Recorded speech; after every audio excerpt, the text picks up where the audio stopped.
morning everyone, welcome back in our maths class. So today we are going to discuss our next topic, next exercise, that is word problem, है ना.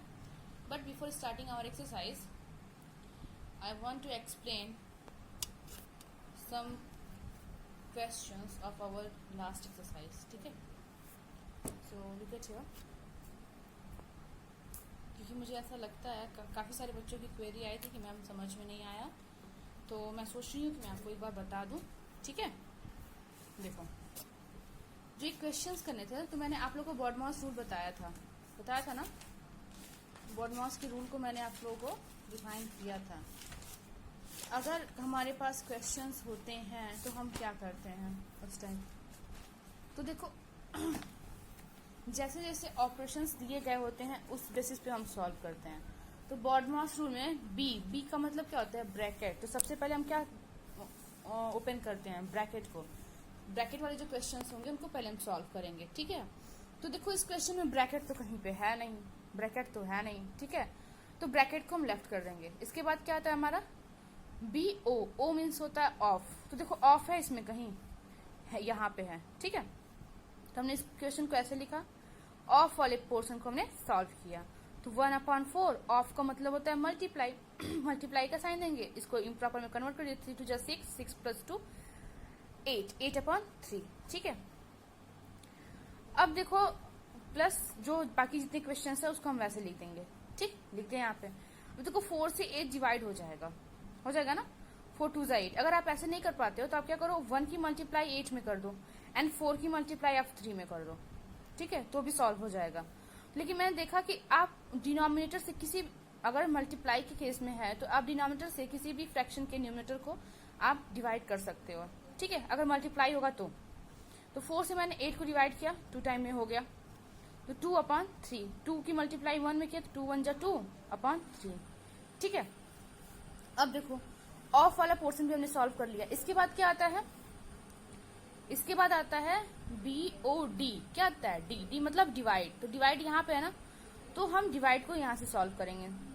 ये भी divide ही हमारा है, तो पहले इन दोनों को सॉल्व करेंगे. ठीक है, तो 1 / 3/7 था. तो इसको सॉल्व करने के लिए क्या करते हैं, डिवाइड को हम 1 तो एज इट इज लिखते हैं, डिवाइड के साइन के प्लेस पे मल्टीप्लाई पुट करते हैं.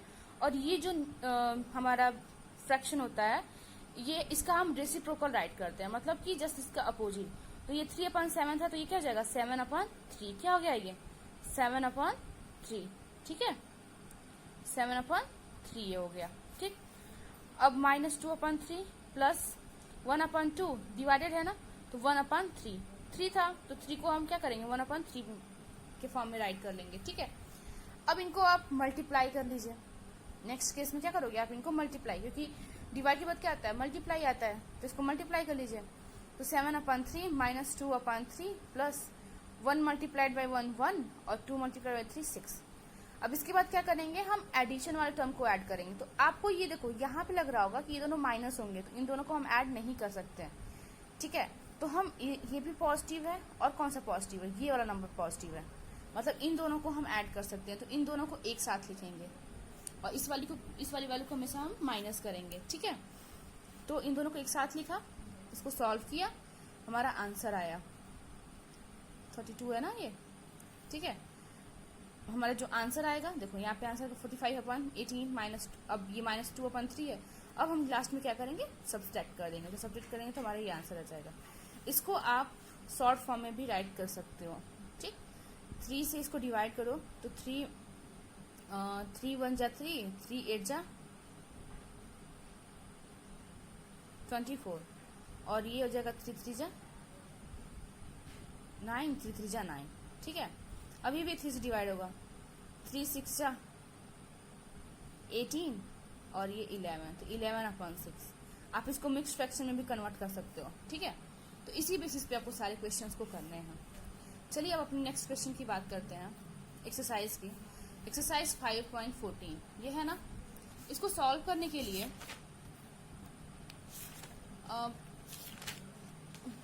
ये चूंकि एक मतलब नए तरह का टॉपिक है. ठीक है, तो इसको सॉल्व करना थोड़ा सा आप लोग के लिए डिफिकल्ट होगा, तो मैंने कुछ क्वेश्चंस को सॉल्व कर दिया है, बस आप समझ लीजिए. फिर नेक्स्ट क्लास में कुछ क्वेश्चंस मैं दूंगी उसी बेसिस पे, अगर आप सॉल्व कर लेते हो तो ठीक है, नहीं तो फिर मैं आप लोग को बताऊंगी, ठीक है। देखो फर्स्ट क्वेश्चन क्या है कि a vessel contains 30 kg of diluted milk of which 1/5 is water and rest is pure milk. एक वेसल जो है वो 30 kg किलोग्राम डाइल्यूट मिल्क को कंटेन किए हुए रखे हुए हैं, जिसमें 1/5 जो पार्ट है वो वाटर है। इस 30 kg में कितना है, 1/5 पार्ट जो है वो वाटर है, और बाकी जितना है सब क्या है, हमारा प्योर मिल्क है, ठीक। तो आपको ये बताना है कि find the amount of milk in the mixture. Mixture में आपको मिल्क की अमाउंट बतानी, क्वांटिटी बतानी कि मिल्क कितना है, ठीक है। तो देखो मैंने पहले क्या दिया हुआ है कि वेसल कंटेन किए हुए 30 kg मिल्क, ठीक है। अब पार्ट ऑफ वाटर क्या है, 1/5। तो हम सबसे पहले फाइंड आउट करेंगे कि वाटर कितना है। ये तो पार्ट बताया ना, उसका हिस्सा बताया कि इतना हिस्सा जो है वो क्या है, वाटर है। तो एग्जैक्ट अमाउंट हमें वाटर का नहीं पता है, तो हम लिखेंगे amount of water in mixture. इसको पता करने के लिए हम क्या करेंगे, 30 का ही तो पार्ट है ना, 30 kg का ही तो पार्ट है 1/5, तो 30 की हम मल्टीप्लाई कर देंगे 1/5 से, ठीक है। तो 5 से 30 को डिवाइड किया 6 टाइम, मतलब 6 की मल्टीप्लाई 1 में करोगे तो 6 आएगा। तो 6 kg जो है वो वाटर है उसमें, 30 kg में 6 kg क्या है, हमारा वाटर है। तो बाकी जितना बचा वो क्या होगा, हमारा मिल्क होगा। तो हम क्या करेंगे, amount of milk in mixture find out करने के लिए 30 kg से हम क्या करेंगे, 6 को माइनस कर देंगे, तो 24 kg आएगा। 24 kg हमारा क्या हो जाएगा, अमाउंट ऑफ मिल्क हो जाएगा, ठीक है। अब वैसे क्वेश्चन नंबर 2 क्या कह रहा है कि a person reads 2/3 of a book. एक व्यक्ति है जो एक बुक को 2/3 मतलब 2/3 2/3 पार्ट जो है वो पढ़ चुका है। एक कंप्लीट बुक है, मान लो ये बुक है, ठीक है। इस बुक का उसने 2/3 पार्ट वो पढ़ चुका है, ठीक है। He finds that there are still 27 page left to be read. उसने ये प्राप्त किया कि 27 पेज जो है वो अभी भी बचा हुआ है उसको पढ़ने के लिए। 2/3 तो पढ़ चुका है वो, लेकिन 27 पेजेस अभी भी उसको पढ़ने बाकी हैं। तो आपको ये बताना है कि how many pages are there in a book. तो उस बुक में कितने पेजेस होंगे, कितने पेजेस हैं। तो देखो पार्ट्स ऑफ, अब सबसे पहले कितना पढ़ा है वो तो है, लेकिन कितना नहीं पढ़ा है वो हमें फाइंड आउट करना होगा, ठीक है। तो हम मान लेते हैं इसमें कि जो पूरी बुक है वो 1 है, 1 का ही तो हम पार्ट करते हैं ना। मैंने आपको फ्रैक्शन स्टार्ट करने से पहले जब स्टार्ट किया तभी बताया था कि ये पूरा पार्ट होता है जो 1 होता है, इसी के हम हिस्से करते हैं, इसी के हम पार्टीशन करते हैं, तो हमें फ्रैक्शन फाइंड आउट होता है, ठीक है। तो हम क्या करेंगे, बुक को मान लेंगे कि पूरी क्वांटिटी जो है वो 1 है। तो 1 से हम 2/3 को सब्सट्रैक्ट करेंगे। जब सब्सट्रैक्ट करेंगे तो हमारा जो आंसर आएगा इसका 1/3, इसका मतलब है कि इतना बचा हुआ है पढ़ना उसको, इतना तो पढ़ चुका था, तो इतना ही तो बचेगा ना। अगर हम पार्ट में देखो तो इतना बचा हुआ है पढ़ने में, तो ये किसके बराबर है, ये जो बचा हुआ हिस्सा है वो 27 पेजेस तो ही है, यही है ना। तो ये जो, तो हम 1/3 जो बुक्स लेफ्ट है पढ़ने के लिए वो किसके इक्वल है, 27 पेजेस के इक्वल है। तो पूरी बुक कितनी होगी, पूरी बुक में पेजेस कितने होंगी, 27 से हम क्या करेंगे, 1/3 को डिवाइड कर देंगे। 27 को हम 1/3 से, देखो 1/3 से हम इसको क्या करेंगे, डिवाइड करेंगे, ठीक है। तो डिवाइड करते समय हम क्या करते हैं, 27 मल्टीप्लाइड बाई 3 हो जाएगा, 3/1। तो 27 की मल्टीप्लाई 3 में कर दीजिए, 81 पेजेस, मतलब टोटल उसमें कितने पेजेस हैं, 81 पेजेस हैं, ठीक है। अब नेक्स्ट क्या कह रहा है, question number 3, a man has ₹1,50,000। एक मैन के पास 1,50,000 रुपीज हैं, ठीक है। He gives 1/5 to his money to his son. वो अपने उस पैसे का 1/5 पार्ट जो है वो अपने सन को दे दिया, ठीक। अब उसके बाद जो उसके पास पैसे बचे उसका उसने 1/3 of remaining to his daughter, और जो बचे हुए पैसे हैं उसमें से 1/3 जो पार्ट है वो अपनी पुत्री को, अपनी डॉटर को दे दिया, ठीक। और उसके बाद जो पैसे उसके पास बच रहे हैं वो सारे पैसे उसने अपनी वाइफ को दे दिया। तो how much money did he give to his wife. तो उसने कितने रुपए अपने पत्नी को दिए, अपनी वाइफ को दिए, ठीक है। तो सबसे पहले हम फाइंड आउट करेंगे कि उसने सन को कितने रुपए दिए हैं। तो सन को फाइंड आउट करने के लिए जो 1,50,000 है ना, उसकी मल्टीप्लाई 1/5 से कर दीजिए, ठीक। और 5 से आपका 1,50,000 डिवाइड हो जाएगा। देखिए किया हुआ है, मैं आपको समझा दे रही हूँ। देखो उसके पास पैसे कितने थे, 1,50,000 थे, ये थे ना। उसने अपने बेटे को कितने पार्ट दिया है, 1/5। तो हम first of all find out करेंगे कि एग्जैक्टली उसने कितने रुपए दिए हैं उसको। तो रुपए बताने के लिए आपको 1,50,000 का 1/5 पार्ट फाइंड आउट करना होगा। तो 5 से आप क्या करोगे, 1/5 को 15,000 से मल्टीप्लाई कर दोगे, इसी का तो हिस्सा है ना वो, मल्टीप्लाई करोगे। और मल्टीप्लाई करने के बाद देखो, मल्टीप्लाई करने के बाद देखो 5 से ये 1,50,000 डिवाइड हो जाएगा, तो क्या जाएगा, 30,000 आ जाएगा, ठीक है।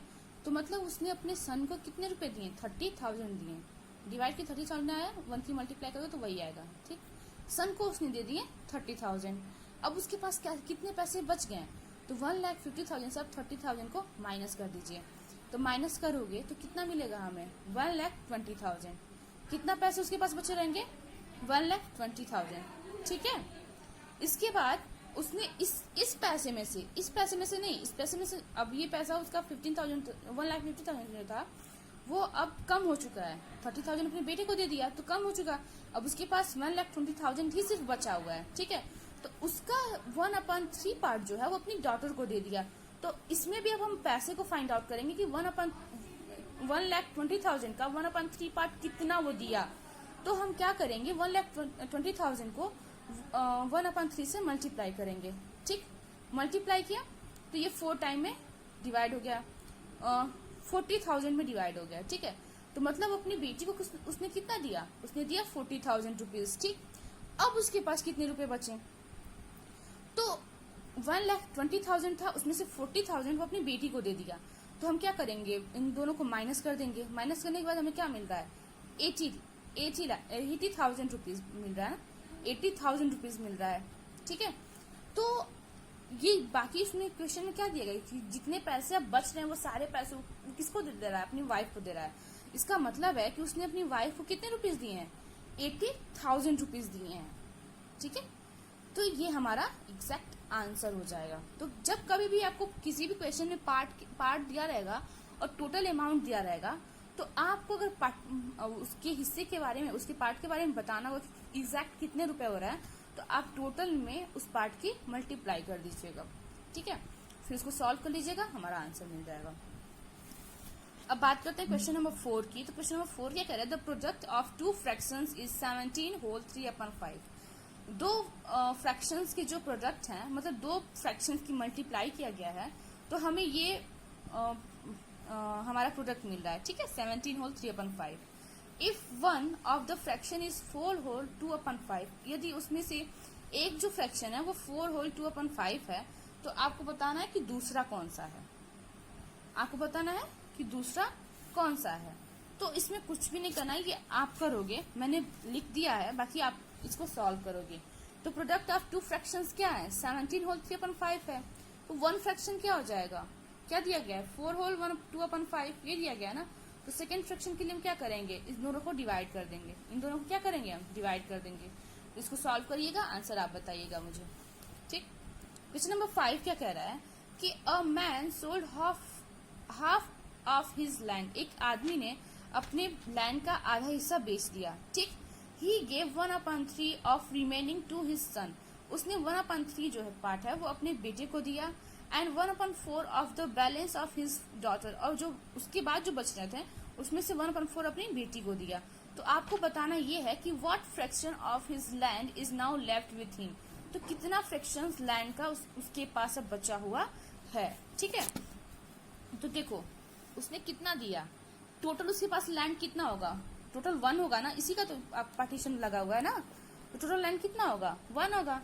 तो 1 का 1/2 पार्ट उसने बेच दिया, सोल्ड कर दिया। तो कितना बचेगा, मतलब हाफ अगर बेच देगा तो हाफ ही तो बचेगा ना। तो हाफ उसके पास बच गया, ठीक।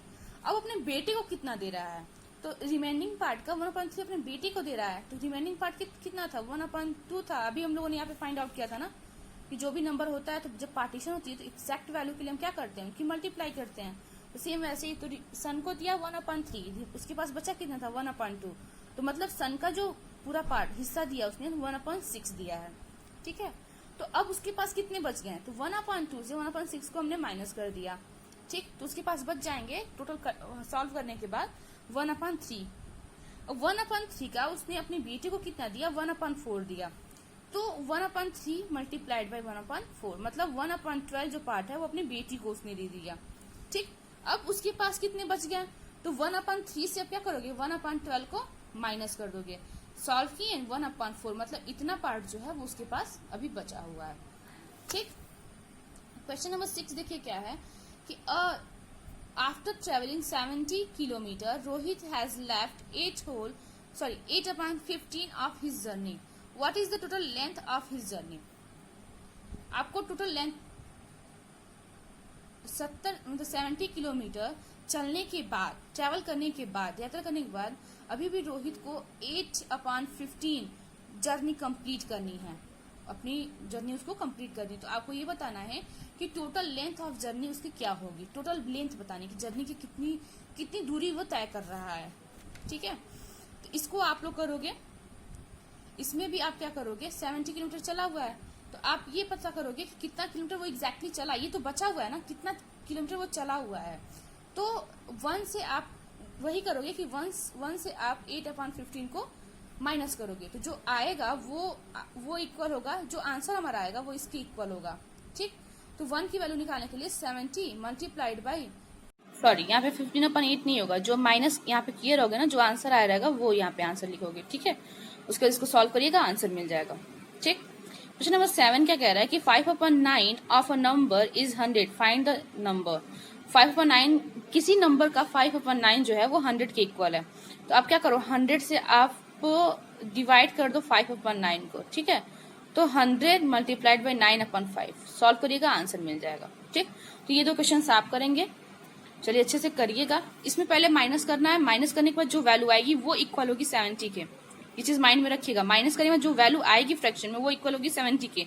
तो हम 1 की वैल्यू निकालेंगे ना, तो 1 की वैल्यू के लिए हम क्या करेंगे, 70 डिवाइडेड बाई वो वैल्यू रहेगी इक्वल टू 70 मल्टीप्लाइड बाई वो उस वैल्यू का रेसिप्रोकल आप निकालोगे, ठीक। तो आंसर हो जाएगा। चलिए इसको करिएगा, नहीं आएगा तो फिर सोल्यूशन तो मैं सेंड करती ही हूँ, कोई प्रॉब्लम होगी तो मेरे से आस्क कर दीजिएगा, ठीक है। Okay, thank you.